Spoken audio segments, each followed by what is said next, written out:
ಮಾತಾಡಿ ಭಾರತ ದೇಶವನ್ನು ಯಾವ ರೀತಿ ಕಟ್ಟಬೇಕು ಅಂತ ಹೇಳಿ ಮಾನ್ಯ ಪ್ರಧಾನಿಗಳಾಗಿರ್ತಕ್ಕಂಥ ಮೋದಿಜಿಯವರು ಕಲಿಸಿಕೊಡ್ತಾ ಇದ್ದಾರೆ. ಇವತ್ತು ಯಾವ ಪರಿಸ್ಥಿತಿಯಲ್ಲಿದ್ದೇವೆ? ನಾವು ಸುಭದ್ರ ಸರ್ಕಾರವನ್ನು ಕೊಟ್ಟಿದ್ದೇವೆ, 3ನೇ ಬಾರಿಗೆ ಬಂದಿದ್ದೇವೆ. ನೀವೇನೋ ವಿರೋಧ ಪಕ್ಷದ ನಾಯಕರು ಆಗ್ಬೇಕಾಯ್ತು, ಸಂತೋಷ. ವಿರೋಧ ಪಕ್ಷದ ನಾಯಕರು ಅಂದ್ರೆ ನಾವು ಗೌರವಿಸಬೇಕು. 2014ರಲ್ಲಿ ನೀವು ಯಾಕೆ ಆಗ್ಲಿಲ್ಲ? ಅಧಿಕೃತ ವಿರೋಧ ಪಕ್ಷದ ಸ್ಥಾನ ನಿಮಗೆ ಸಿಗ್ಲಿಲ್ಲ ಅಂತ ಹೇಳಿ ಯಾರೋ ಒಬ್ಬರನ್ನು ಕುಳಿಸಿದ್ರಿ. ಆಮೇಲೆ ಅವರು ಹೇಳ್ತಿದ್ರು, ಇನ್ನೂ ರಾಹುಲ್ ಗಾಂಧಿ ಪ್ರಬುದ್ಧಮಾನಕ್ಕೆ ಬಂದಿಲ್ಲ, ಇನ್ನೂ ಎಳಸು ಅಂತಿದ್ರು. ಅದಕ್ಕೆ ನೀವು ಆಗ್ಲಿಲ್ಲ. 18ರಲ್ಲೂ ಕೂಡ ನೀವು ಅಧಿಕೃತ ವಿರೋಧ ಪಕ್ಷ ಆಗ್ಲಿಕ್ಕಾಗ್ಲಿಲ್ಲ. ಆವಾಗಲೂ ನೀವು ಎಳಸಿನ ಪ್ರಬುದ್ಧಮಾನಕ್ಕೆ ಬಂದಿರಲಿಲ್ವಾ? ಆಗ್ಲೂ ನೀವು ತಗೊಳ್ಳಿಲ್ಲ. ಈಗ ಪ್ರಬುದ್ಧಮಾನಕ್ಕೆ ಬಂದ್ಬಿಟ್ರ? ಅಧಿಕೃತ ವಿರೋಧ ಪಕ್ಷ ಸಿಕ್ಕಿದ ತಕ್ಷಣ ಅದು ನಿಮ್ಮ ಕುಟುಂಬಕ್ಕೆ ಬೇಕು, ಇಲ್ಲ ಅಂತಂದ್ರೆ ಬೇರೆಯವರು ಕೂತ್ಕೋಬೇಕಲ್ಲಿ. ನಿಮ್ಮ ಅಧಿಕಾರ ದಾಹ ಎಷ್ಟು ಅಂತ ಗೊತ್ತಾಯ್ತಲ್ಲ. ಈಗ ಇವತ್ತು ನೀವು ಹೊರದೇಶದಲ್ಲಿ ಹೋಗಿ ಭಾರತ ಮಾತೆಯನ್ನ ನೀವು ಎಳಿ ಎಳಿಯಾಗಿ ಬಿಚ್ಚಿಟ್ಟು ಅಪಮಾನ ಮಾಡ್ತಿದ್ದೀರಿ. ನಿಮಗೆ ಈ ದೇಶದಲ್ಲಿ ಇರಲಿಕ್ಕೆ ಯೋಗ್ಯತೆ ಇದೆಯಾ? ಅಂಬೇಡ್ಕರ್ ಅವರು ಕೊಟ್ಟ ಮೀಸಲಾತಿಯನ್ನು ತೆಗಿತೀನಿ ಅಂತಿದ್ದೀರಿ.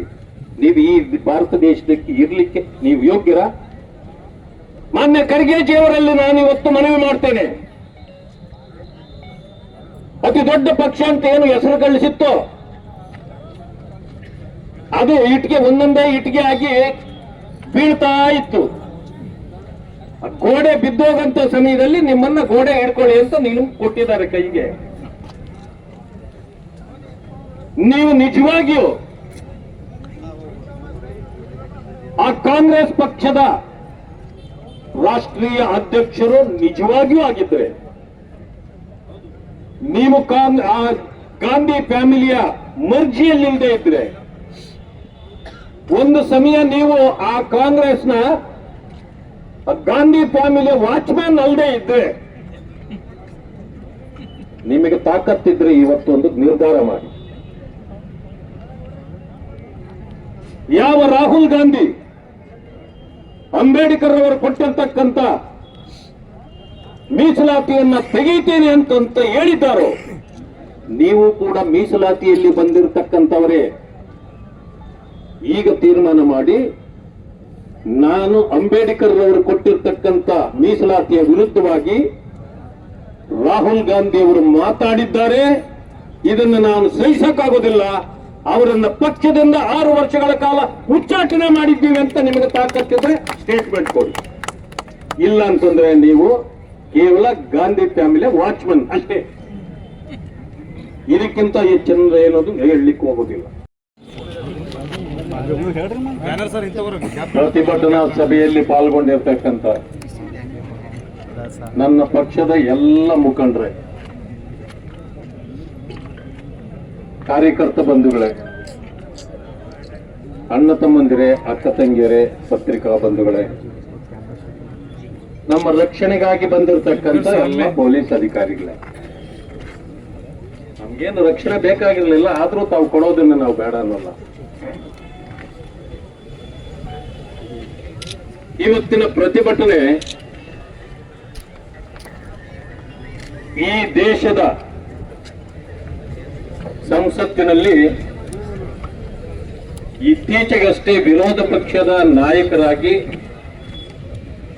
ಅಧಿಕಾರ ವಹಿಸಿಕೊಂಡು ಈ ದೇಶದಿಂದ ಹೊರಗಡೆ ಹೋಗಿ ಅಮೆರಿಕಾದಲ್ಲಿ ಕುಳಿತು ಮೀಸಲಾತಿಯನ್ನ ತೆಗೆಯುವಂತ ಮಾತನ್ನ ಆಡಿದ್ದಾರಲ್ಲ ರಾಹುಲ್ ಗಾಂಧಿಯವರು, ಅವರ ವಿರುದ್ಧವಾದ ಪ್ರತಿಭಟನೆ ಇದೆ. ಮಾನ್ಯ ರಾಹುಲ್ ಗಾಂಧಿಯವರೇ, ನಿಮ್ಮ ಪರಂಪರೆ ಲೆಗೆಸಿ ಏನು ಅಂತ ನಮಗ್ ಗೊತ್ತಿದೆ. ಮೀಸಲಾತಿಯನ್ನ ಈ ರಾಷ್ಟ್ರದಲ್ಲಿ ನೀವು ಕೊಟ್ರ? ನಿಮ್ಮಪ್ಪ ತಂದೆ ರಾಜೀವ್ ಗಾಂಧಿ ಅವರು ಕೊಟ್ರ? ನಿಮ್ಮ ಅಜ್ಜಿಯವರು ಪ್ರಧಾನಮಂತ್ರಿ ಆಗಿದ್ರು ಇಂದಿರಾ ಗಾಂಧಿ ಅವರು ಕೊಟ್ರ? ನಿಮ್ಮ ಮುತ್ತಜ್ಜ ನೆಹರು ಅವರು ಕೊಟ್ರ? ಇಲ್ಲ. ಈ ದೇಶಕ್ಕೆ ಮೀಸಲಾತಿಯನ್ನು ಕೊಟ್ಟಿರ್ತಕ್ಕಂಥದ್ದು ನಮ್ಮ ತಂದೆ, ಅದು ಬಾಬಾ ಸಾಹೇಬ್ ಅಂಬೇಡ್ಕರ್ ಅವರು. ಅವರ ಪ್ರತಿಫಲವೇ, ಅವರ ಹೋರಾಟದ ಪ್ರತಿಫಲವೇ ಇವತ್ತು ಎಲ್ಲ ಜಾತಿ ಧರ್ಮಗಳಲ್ಲಿರ್ತಕ್ಕಂಥ ಜನ ಮೀಸಲಾತಿಯನ್ನ ಪಡೀತಾ ಇದ್ದಾರೆ. 1961ರಲ್ಲಿ ನಿಮ್ಮ ಮುತ್ತಜ್ಜ ಎಲ್ಲ ರಾಜ್ಯಗಳ ಮುಖ್ಯಮಂತ್ರಿಗೆ ಪತ್ರ ಬರೀತಾರೆ, ಮೀಸಲಾತಿಯಿಂದ ಈ ದೇಶ ಉದ್ಧಾರ ಆಗೋದಿಲ್ಲ, ಈ ಮೀಸಲಾತಿಯನ್ನ ನಾನು ಒಪ್ಪೋದಿಲ್ಲ, ತೆಗೀಬೇಕು ಅಂತ ನೆಹರೂರವರೇ ಪತ್ರ ಬರೆದಿದ್ದಾರೆ. ಅದನ್ನ ಪ್ರಧಾನಮಂತ್ರಿಗಳು ಕೇವಲ 6 ತಿಂಗಳ ಹಿಂದೆ ಸದನದಲ್ಲಿ ಪ್ರಸ್ತಾಪ ಮಾಡಿ ಪತ್ರವನ್ನ ತೋರಿಸಿದ್ದಾರೆ. ಉತ್ತರ ಕೊಡಪ್ಪ ರಾಹುಲ್ ಅಣ್ಣ, ಇದಕ್ಕೆ ಉತ್ತರ ಕೊಡು ನೀನು.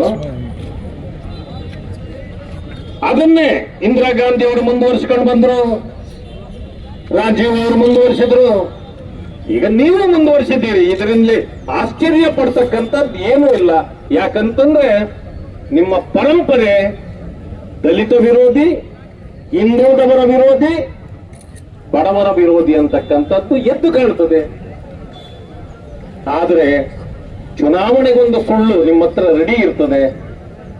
ಚುನಾವಣೆಗಳಲ್ಲಿ ಸುಳ್ಳು ಹೇಳಿ ಜನರನ್ನ ದಾರಿ ತಪ್ಪಿಸಿ, ಈಗ ಕೊಟ್ಟಿದ್ರಲ್ಲ ಗ್ಯಾರಂಟಿಗಳು, ಆತರ ಏನೋ ಬರ್ತೀರಿ, ಅಧಿಕಾರ ನಡೆಸ್ತೀರಿ. ಆದ್ರೆ ಈಗ ಬುದ್ಧಿವಂತರಾಗ್ಬಿಟ್ಟಿದ್ದಾರೆ ದೇಶದ ಜನ. ಅದರಿಂದ ನಿಮ್ಮ ಅಂಗಡಿ ಬಾಗಿಲಾಗ್ತಾ ಇದೆ. ಜನ ಬುದ್ಧಿವಂತರಾಗಿರ್ಲಿಲ್ಲ ಅಂದಿದ್ರೆ ನಿಮ್ಮ ಅಂಗಡಿ ವ್ಯಾಪಾರ ಬಹಳ ಜೋರಾಗೆ ನಡೀತಾ ಇರೋದು.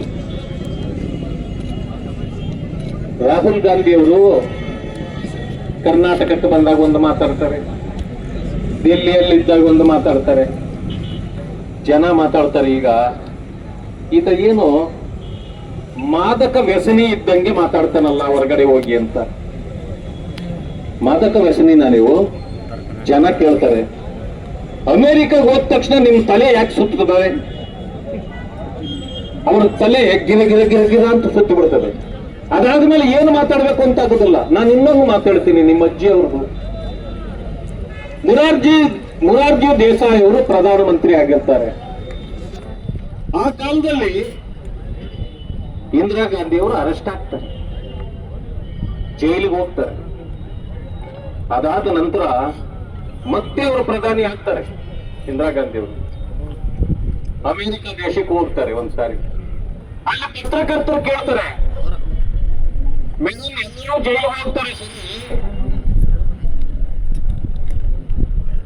ನೀನು ಕೂಡ ಅನೇಕರನ್ನ ಜೈಲಲ್ಲಿ ಕೂಡಿಸಿಬಿಟ್ಟಿದ್ದಲ್ಲಿ ಎಮರ್ಜೆನ್ಸಿ ತಂದು. ಈಗ ನೀವೊಂದು ಸಾರಿ ಜೈಲಿಗೆ ಹೋಗಿ ಬಂದಿಲ್ಲ, ಪರಿಸ್ಥಿತಿ ಹೇಗಿತ್ತು ಅನ್ನೋದನ್ನ ಸ್ವಲ್ಪ ವಿವರಣೆ ಕೊಡ್ತೀರಾ ಅಂತ ಕೇಳ್ತಾರೆ.